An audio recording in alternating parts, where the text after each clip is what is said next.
दोस्तों, इस वीडियो के ज़रिए हम बात करने वाले हैं 8th पे कमीशन के बारे में, जिसके बारे में अभी तक कोई कंफर्मेशन नहीं आया है और ये बोला जा रहा है कि 8th पे कमीशन को होल्ड कर दिया गया है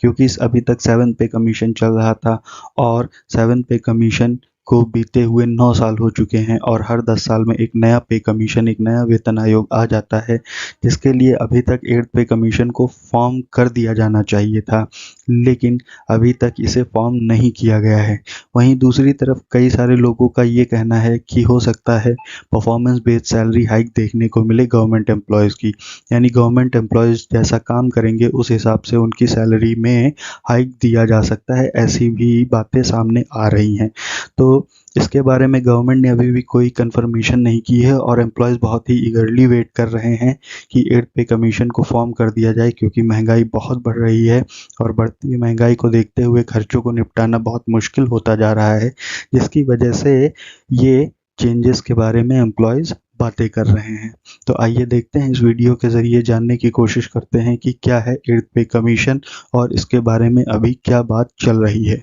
कई सारे एम्प्लॉयज़ अब 8th पे कमीशन का वेट कर रहे हैं और चाह रहे हैं कि 8th पे कमीशन को अभी तक फॉर्म हो जाना चाहिए था, क्योंकि जो 7th पे कमीशन है वो 2016 में इम्प्लीमेंट हुआ था और 2016 में इम्प्लीमेंट होने के बाद 9 साल उसको बीत चुके हैं और 10 साल एक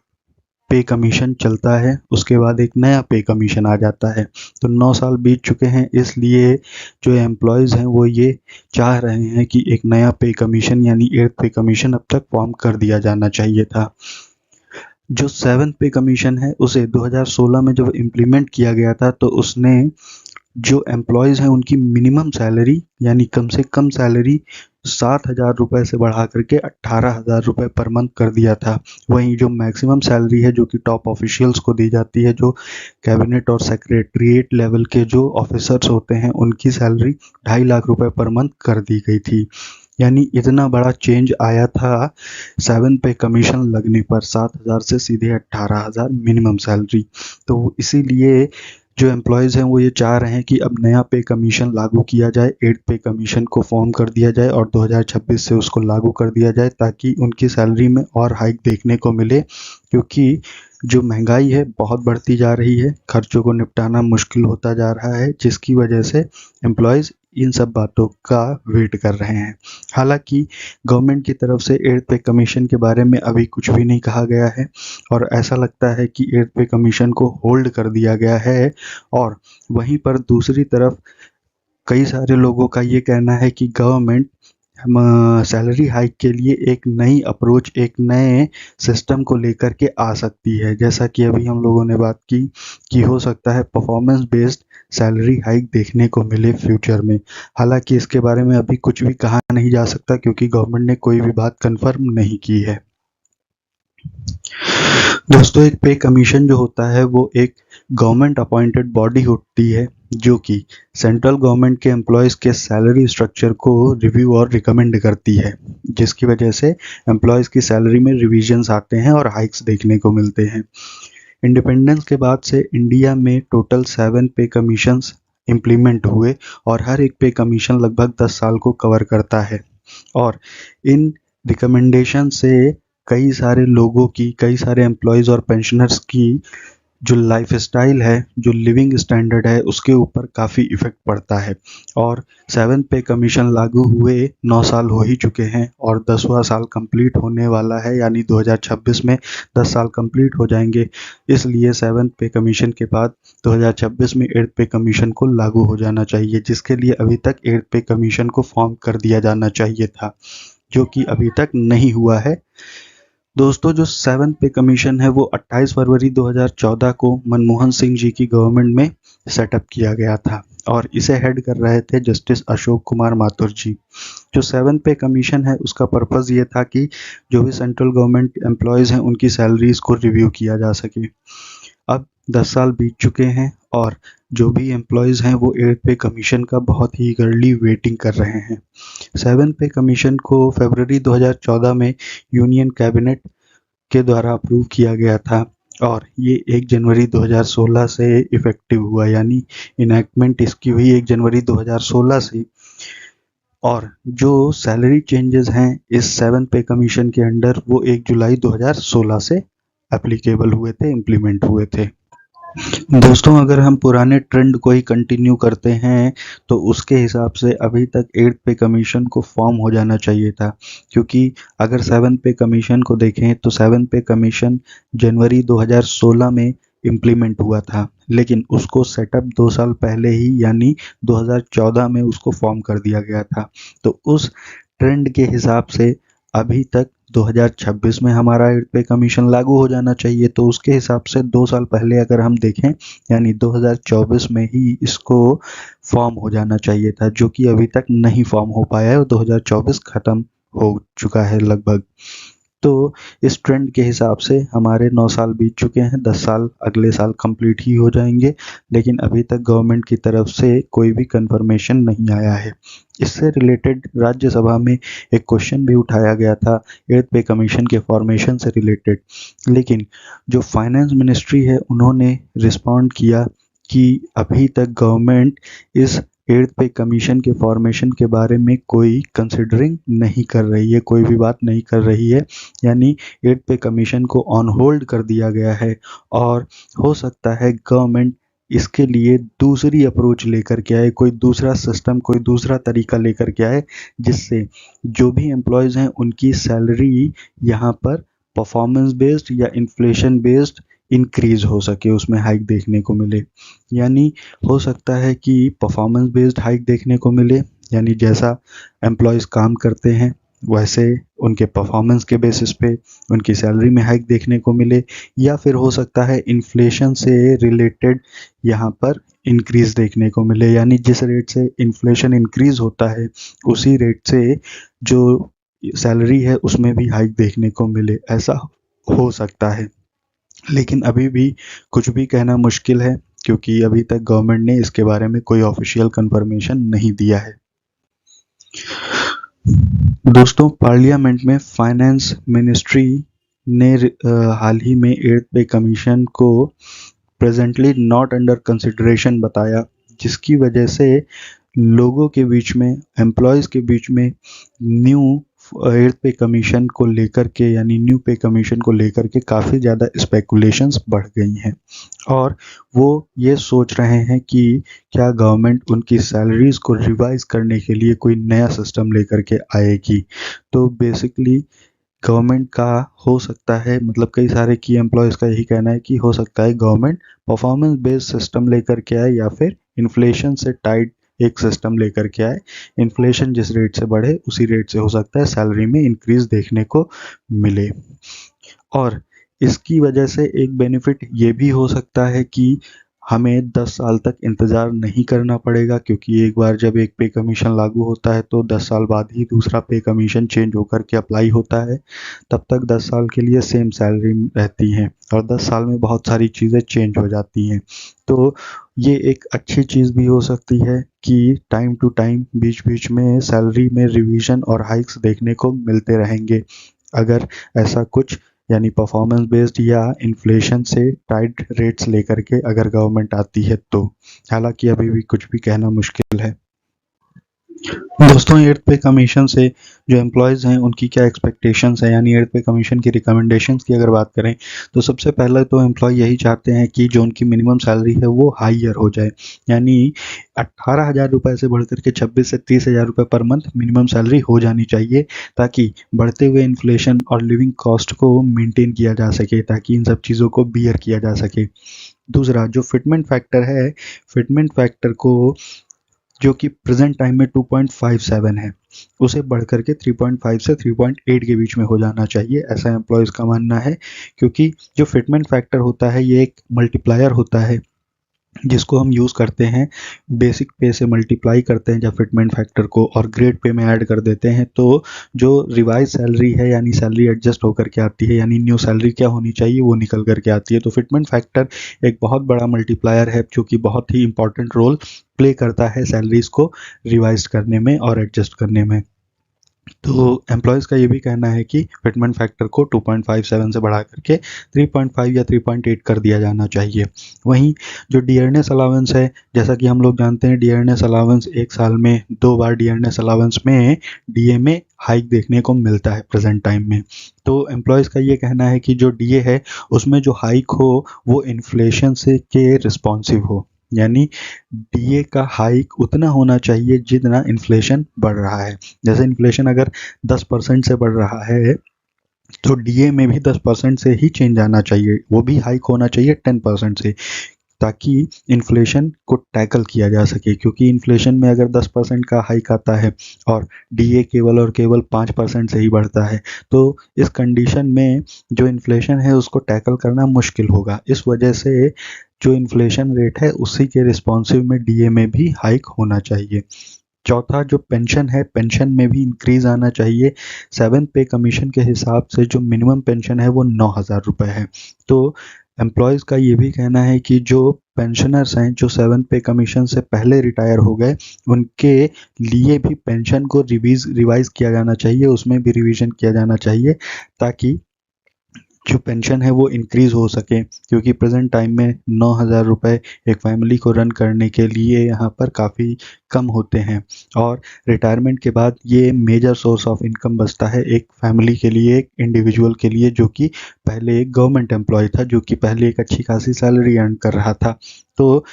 इस चीज़ को देखते हुए भी यहाँ पर बोला जा रहा है कि पेंशन्स को भी इंक्रीज़ किया जाना चाहिए क्योंकि कई सारे पेंशनर्स हैं इस समय पर। वहीं जो हाउसिंग और ट्रैवल अलाउंस है इसको भी इंक्रीज़ किया जाना चाहिए क्योंकि जैसा कि हम जानते हैं इन्फ्लेशन बढ़ा है जिसकी वजह से जो हाउस रेंट है वो भी काफ़ी ज़्यादा बढ़ गया है और ट्रैवलिंग के जो टिकट्स हैं वो भी बढ़ गए हैं। ट्रेन से आप जाइए चाहे आप एरोप्लेन से जाइए, आप कोई भी तरीके का सफ़र करिए, हर जगह पर ट्रैवलिंग का जो चार्ज है वो काफ़ी ज़्यादा बढ़ गया है। तो इन सब चीज़ों को टैकल करने के लिए हाउसिंग और ट्रैवल अलाउंसेस को भी इंक्रीज़ किया जाना चाहिए। ऐसी एक्सपेक्टेशंस और रिकमेंडेशंस हैं 8th पे कमीशन के अकॉर्डिंग एम्प्लॉयज़ की। दोस्तों अगर 8th पे कमीशन लागू होता है तो उसका इम्पैक्ट हमारी इकोनॉमी के ऊपर कैसा पड़ेगा, इसके बारे में अगर बात करें तो गवर्नमेंट का कहना है कि जब 7th पे कमीशन यहाँ पर लागू हुआ था तो उसने गवर्नमेंट स्पेंडिंग को 1 लाख करोड़ रुपए से ये बढ़ा दिया था एनुअली। तो अगर सिमिलर ट्रेंड को फॉलो करते हैं यानी 8th पे कमीशन अगर लागू होता है तो वो भी सिमिलर इम्पैक्ट डाल सकता है, यानी 1 लाख करोड़ या उससे ज़्यादा की गवर्नमेंट स्पेंडिंग एनुअली इंक्रीज कर सकता है, जिसकी वजह से इकोनॉमी पे काफ़ी निगेटिव इम्पैक्ट पड़ सकता है क्योंकि वैसे भी फिजिकल डेफिसिट इस समय बहुत ज़्यादा है और गवर्नमेंट की स्पेंडिंग बढ़ जाने की वजह से फिजिकल डेफिसिट और भी बढ़ सकता है जो कि इकोनॉमी के लिए काफ़ी ज़्यादा निगेटिव इम्पैक्ट लेकर के आ सकता है।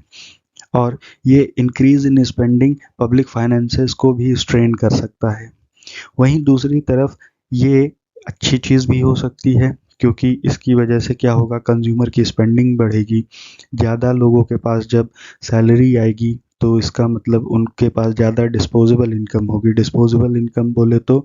खर्च करने के लिए उनके पास ज़्यादा पैसा होगा और जब ज़्यादा पैसा होगा तो जाहिर सी बात है वो गुड्स एंड सर्विसेज की भी ज़्यादा डिमांड करेंगे और गुड्स एंड सर्विसेज की ज़्यादा डिमांड होगी तो प्रोडक्शन इंक्रीज़ होगा, प्रोडक्शन इंक्रीज़ होगा तो जीडीपी भी ग्रो करेगी। तो एक तरीके से ये फ़ायदेमंद भी हो सकता है। दोस्तों अगर हम 8th पे कमीशन अगर लागू भी करते हैं तो 8th पे कमीशन लागू होने के वजह से जो चैलेंजेस सामने आएंगे वो चैलेंजेस कैसे फेस किए जाएंगे उनके बारे में अगर बात करें तो सबसे पहला चैलेंज तो यही है कि जो फिजिकल डेफिसिट है वो और ज़्यादा वर्सन हो सकता है, यानी गवर्नमेंट स्पेंडिंग बढ़ेगी। जब सैलरी हाइक देखने को मिलेगा तो 1 लाख करोड़ एनुअली कम से कम यानी मिनिमम स्पेंडिंग गवर्नमेंट की बढ़ जाएगी जिसकी वजह से जो फिजिकल डेफिसिट है वो और भी ज़्यादा वर्सन हो सकता है जो कि पहले से ही बहुत ज़्यादा है। दूसरा, जो प्राइवेट सेक्टर पे गैप है वो भी इंक्रीज़ हो सकता है क्योंकि हम जानते हैं प्राइवेट सेक्टर में एम्प्लॉयज़ को जो सैलरी मिलती है वो उनकी परफॉर्मेंस बेस्ड होती है, उनकी सैलरी में हाइक परफॉर्मेंस बेस्ड आता है। यानी जब एक एम्प्लॉय प्राइवेट सेक्टर में अपनी कंपनी को और ज़्यादा काम करके पैसा अर्न करके देता है तब जा करके उसकी सैलरी में हाइक देखने को मिलता है। तो अगर यहाँ पर गवर्नमेंट अपने एम्प्लॉयज़ की सैलरीज़ को हाइक करती है और दूसरी तरफ प्राइवेट सेक्टर के जो एम्प्लॉयज़ हैं उनकी सैलरी में उतना हाइक देखने को मिलेगा नहीं, तो जाहिर सी बात है कि प्राइवेट और पब्लिक सेक्टर के एम्प्लॉयज़ के जो पे गैप्स हैं वो बढ़ जाएंगे, जो कि फेयरनेस के कंसर्न को भी रेज करती है। तीसरा, जो स्टेट बजट्स हैं उनके ऊपर निगेटिव इम्पैक्ट पड़ सकता है, क्योंकि जो स्टेट्स हैं वो अधिकतर सेंट्रल गवर्नमेंट की लीड को फॉलो करते हैं, यानी सेंट्रल गवर्नमेंट अपने बजट से जब पैसा देती है तब जाकर के स्टेट अपने बजट को डिक्लेयर करते हैं और अपने स्टेट्स को रन करने की कोशिश करते हैं उसी के हिसाब से, क्योंकि तभी उनको एक्चुअली पता चलेगा कि उनके पास एक्चुअली कितना पैसा आया और उसको वो कहाँ कहाँ पे किस हिसाब से खर्च कर सकते हैं। तो अगर गवर्नमेंट स्पेंडिंग बढ़ती है तो उसकी वजह से कहीं ना कहीं स्टेट बजट्स के ऊपर निगेटिव इफेक्ट पड़ेगा, खासकर उन स्टेट्स को ज़्यादा प्रॉब्लम हो सकती है जो कि लोअर रेवेन्यू जनरेट करते हों। इसके अलावा दोस्तों कई सारे और चैलेंजेस हैं। जैसा कि हम सब जानते हैं कि बात चल रही है कि परफॉर्मेंस बेस्ड सैलरी हाइक देखने को मिले, तो performance based salary hike system अगर आता है तो उसके फेवर में भी कई सारे आर्ग्यूमेंट्स हैं और उसके अगेंस्ट में भी कई सारे आर्ग्यूमेंट्स हैं। तो उनकी अगर हम बात करें तो पहले फेवर वालों की अगर बात करते हैं तो सबसे पहले लोगों का यही कहना है कि अगर परफॉर्मेंस बेस्ड सैलरी हाइक देखने को मिलता है तो उसकी वजह से जो प्रोडक्टिविटी है वो इन्हेंस होगी, प्रोडक्टिविटी बढ़ेगी, क्योंकि एक एम्प्लॉय अपने काम को समझेगा और समझ करके उसको अच्छे से करने की कोशिश करेगा और बेटर रिजल्ट्स डिलीवर करेगा, जिसकी वजह से प्रोडक्टिविटी इंक्रीज हो सकती है। दूसरा जो अकाउंटेबिलिटी है, यानी एक एम्प्लॉय अपने काम के रिस्पॉन्सिबिलिटी को समझेगा और अपने काम को टाइमली ख़त्म करने की कोशिश करेगा इस performance based salary hike system की वजह से। तीसरा जो रिकॉग्निशन ऑफ मेरिट है वो कहीं ना कहीं मिलेगी, यानी जो एम्प्लॉयज़ हैं, जो हाई परफॉर्मिंग एम्प्लॉयज़ हैं, उनको कहीं ना कहीं रिवॉर्ड मिलेगा, यानी जो अच्छा काम कर रहा है, जो ज़्यादा मेहनत कर रहा है, उसको कहीं ना कहीं और अच्छे लेवल पे रिवॉर्ड्स मिलेंगे, पहचान मिलेगी और रेम्यूनरेशंस भी मिलेंगे, क्योंकि कई सारे लोग जो काफ़ी अच्छा काम करते हैं या बहुत बढ़िया जिन टैलेंटेड लोग जो हैं वो अधिकतर इस सेक्टर में गवर्नमेंट सेक्टर से दूर भागते हैं। क्यों? क्योंकि उनको ये लगता है कि गवर्नमेंट सेक्टर में हो सकता है उनके टैलेंट की वो कदर ना हो या उनको कोई पहचान ना मिले या वो काम करके दें तो हो सकता है उनके काम को कंसीडर ना किया जाए, क्योंकि गवर्नमेंट आपको सैलरी उतनी ही देगी और जो भी हाइक्स हैं या जो रेम्यूनरेशंस है वो वैसे ही मिलेंगे जैसे डिसाइड किए गए हैं। फिर चाहे आप कम काम करें या चाहे ज़्यादा, चाहे जितनी ज़्यादा मेहनत कर ले तब भी आपकी सैलरी उतनी ही रहेगी। तो इन सब चीज़ों को देखते हुए जो टैलेंटेड लोग हैं वो इस सेक्टर की तरफ जाने से कतराते हैं। तो अगर ऐसा कोई सिस्टम आता है तो उसकी वजह से ऐसे लोग गवर्नमेंट सेक्टर की तरफ अट्रैक्ट होंगे जो कि हाई परफॉर्मिंग एम्प्लॉयज़ की तरह काम करेंगे। चौथा, इस सिस्टम की वजह से हम प्राइवेट सेक्टर के साथ अलाइनमेंट भी कर सकते हैं, क्योंकि प्राइवेट सेक्टर में सेम यही सिस्टम है कि परफॉर्मेंस बेस्ड सैलरी हाइक देखने को मिलता है। एक एम्प्लॉय जब अपनी कंपनी को और ज़्यादा पैसा अर्न करके देता है तब उसकी सैलरी हाइक होती है। तो अगर same system performance based salary hike अगर इधर भी आ जाता है गवर्नमेंट सेक्टर में तो कहीं ना कहीं दोनों सेक्टर के बीच में जो पे गैप है वो कम हो सकता है और जो रिसोर्सेज हैं, टैक्स पेयर्स के द्वारा जो मनी दिया जाता है वो कहीं ना कहीं अच्छी जगह पर यूज़ होगा, यानी ऑप्टिमम यूटिलाइजेशन ऑफ रिसोर्सेज होगा, एफिशिएंट यूटिलाइजेशन ऑफ रिसोर्सेज हो सकता है। वहीं अगर हम इसके अगेंस्ट में बात करें तो इस सिस्टम के अगेंस्ट में भी कई सारे लोगों के कंसर्न हैं, जिनमें सबसे पहला चैलेंज तो यही आया है कि जो मेजरमेंट चैलेंज है वो कैसे फुलफिल किया जाएगा, यानी किसी पर्सन के या किसी एम्प्लॉय के काम को किस तरीके से मेज़र किया जाएगा, खासकर उन लोगों के जिनके रोल्स ही पब्लिक सर्विस या पॉलिसी मेकिंग के हैं। जैसे कोई पर्सन है वो पॉलिसी मेकिंग का काम करता है, एक एम्प्लॉय खूब मेहनत करता है, दिन रात मेहनत करके वो एक पॉलिसी बनाता है, तो उस पॉलिसी बनाने में उसने कितना मेहनत किया, कितना टाइम दिया और किस लेवल पे मेहनत किया, इस चीज़ को कैसे मेज़र किया जाएगा, कहीं ना कहीं ये एक कंसर्न की बात हो सकती है।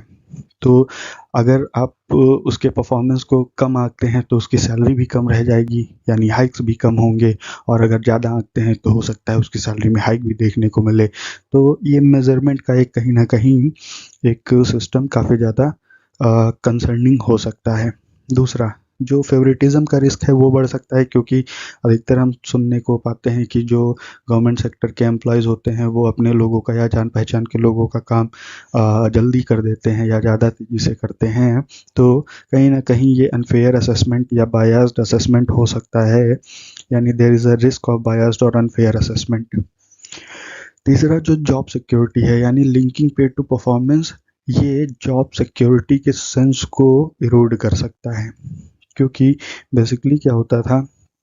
कि जो गवर्नमेंट एम्प्लॉयज़ हैं वो एक बार उनकी जॉब लग गई तो हमेशा यही माना जाता है कि वो जब तक रिटायरमेंट नहीं हो जाते तब तक उनकी जॉब चलती रहेगी। लेकिन यहाँ पर दिक्कत ये आती है कि परफॉर्मेंस जिसकी अच्छी है उसकी सैलरी तो हाइक हो जाएगी, लेकिन जो बाकी लोग हैं, जैसे पॉलिसी मेकर की हम लोगों ने बात की, अब पॉलिसी मेकर को अगर हम मेज़र नहीं कर पाएंगे उसके टैलेंट को, तो फिर उसकी सैलरी में हाइक देखने को नहीं मिलेगा, उसको रिवॉर्ड नहीं मिलेगा, उसको पहचान नहीं मिलेगी, जिसकी वजह से क्या होगा कि कहीं ना कहीं उसके साथ अन्याय हो जाएगा और उसकी जो जॉब है वो एक लिमिटेड रोल हमेशा अदा करती रहेगी। यानी वो काम बहुत ज़्यादा किया होगा, लेकिन कहीं ना कहीं क्योंकि हम उसके काम को मेज़र नहीं कर पा रहे हैं, जिसकी वजह से उसकी जो जॉब है वो उतनी ज़्यादा एफिशिएंट नहीं मानी जाएगी, हालांकि उसने काम बहुत अच्छा किया होगा तब भी। क्यों? क्योंकि हम मेज़र नहीं कर सकते। तो कहीं न कहीं ये भी एक सबसे ज़्यादा चैलेंज है, सबसे बड़ा चैलेंज है। चौथा जो कोलैबोरेशन है वो रिड्यूस होगा। क्यों? क्योंकि जब एक एम्प्लॉय की सैलरी हाइक होगी उसके परफॉर्मेंस के बेसिस पे, तो हमेशा वो यही चाहेगा कि मैं ज़्यादा से ज़्यादा काम करूं और मेरा काम ज़्यादा अच्छा हो बाकी लोगों के कंपैरिजन में, जिसकी वजह से होगा क्या कि उसकी सैलरी हाइक देखने को मिले उसको। तो इसकी वजह से एक दिक्कत ये आ सकती है कि जो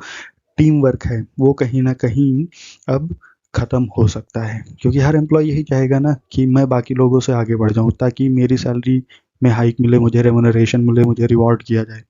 तो एक ये दिक्कत भी, कोलैबोरेशन की भी दिक्कत आ सकती है। साथ ही साथ जो एथिकल कंसर्न है, एथिकल कंसर्न भी बढ़ सकते हैं, क्योंकि लोग जो है हो सकता है कि अपने टारगेट्स को अचीव करने के लिए शॉर्टकट्स या करप्शन के रास्ते को भी अपनाने की कोशिश करें। तो क्योंकि उनको पता है कि अगर मेरी परफॉर्मेंस अच्छी होगी, मैं जल्दी काम कर लूँगा या मैं जल्दी किसी काम को, अपने गोल को अचीव कर लूँगा, तो मेरी सैलरी में हाइक देखने को मिलेगा। तो जल्दी काम को कंप्लीट करने के चक्कर में या अपने गोल्स को अचीव करने के चक्कर में हो सकता है वो किसी गलत रास्ते को अपना करके अपने काम को कंप्लीट करने की कोशिश करें या शॉर्टकट्स के ज़रिए अपने काम को करने की कोशिश करें, जिसकी वजह से करप्शन भी बढ़ सकता है। तो कहीं न कहीं ये भी एक एथिकल कंसर्न है जो कि इस सिस्टम के, performance based salary hike system के अगेंस्ट में आर्गुमेंट करता है। तो दोस्तों, ये था हमारा 8 पे कमीशन और जो न्यू सिस्टम है परफॉर्मेंस बेस्ड सैलरी हाइक का, जिसके बारे में कई सारे का गवर्नमेंट एम्प्लॉयज़ बात कर रहे हैं। उसके बारे में हमने सारी चीज़ें देखी और जानी। इसके बारे में आपकी क्या राय है उसे कमेंट में ज़रूर बताइएगा। आई होप दोस्तों इस वीडियो के ज़रिए आपको सारी बातें समझ में आई हो। धन्यवाद।